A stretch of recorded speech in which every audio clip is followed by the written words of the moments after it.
Look around you, take a deep breath, and let us take you for a walk through a place where culture and nature coexist stoically for more than 5 centuries. Welcome to Mexico City, one of the largest and most important capitals of the world. The Alameda Central, framed with willows and ashes, is the oldest park in the city, a green lawn that serves as a frame for such majestic works as the Palace of Bellas Artes and the shows that host inside. Bellas Artes is a palace devoted to Mexican history and culture. All of it is art. Its splendid architecture integrates harmoniously and elegantly to styles seemingly impossible. The outside's Art Nouveau with the Art Deco from the inside. It proudly houses wonderful events such as music, dance, opera, and the most important ballet performance of the country. Its walls show the history on the hand of the brush strokes from prominent muralists such as Diego Rivera, David Alfaro Siqueiros, José Clemente Orozco, Juan O'Gorman, and Rufino Tamayo, among others. Let yourself be trapped by the walls of this palace. If we walk a few steps, letting ourselves be carried away by the sound of the fountain or by the music of one of many organilleros, we'll feel that the time has not passed and that we are still in the 18th century, watching tiles being put patiently to create the jewel of Baroque art called La Casa de los Azulejos, which in 1881, and for almost 20 years, it became the Jockey Club.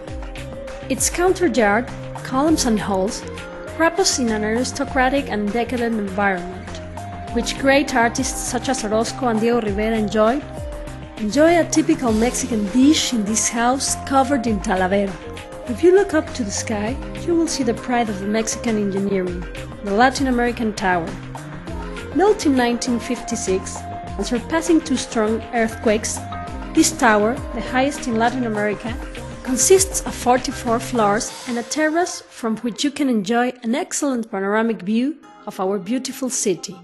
For book lovers, and also for lovers of the magic that they spread, we suggest a stroll along Calle Donceles, asphalt full of secrets coated with the second-hand bookshops and Chinese cafeterias. Even if the rancheras' guitars are joined now by the second sound of cell phones, the mariachis, thanks to tradition, joy, or failed off, remain being the singers of our people, and in the Plaza Garibaldi you can enjoy many of them.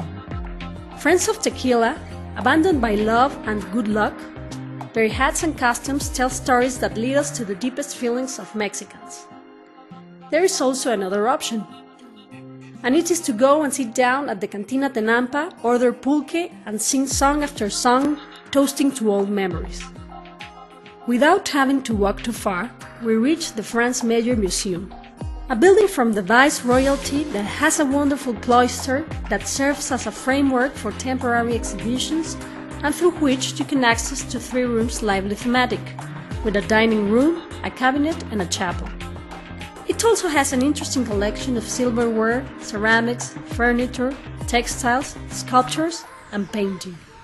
In this same square, we find the Central Post building.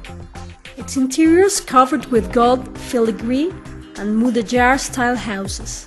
Inside is the Postal Museum, where you can admire the lienzo con efectos de mosaico by Paul Maganat, with 48,234 stamps that date from the year 1890 to 1934. As our tour is about to finish, we invite you to stop one last time at the lobby of the National Museum of Art and appreciate the roof, which has a beautiful allegorical painting to piece. The National Art Museum houses inside an excellent collection of Mexican art, ranging from the 16th century to the first half of the 20th.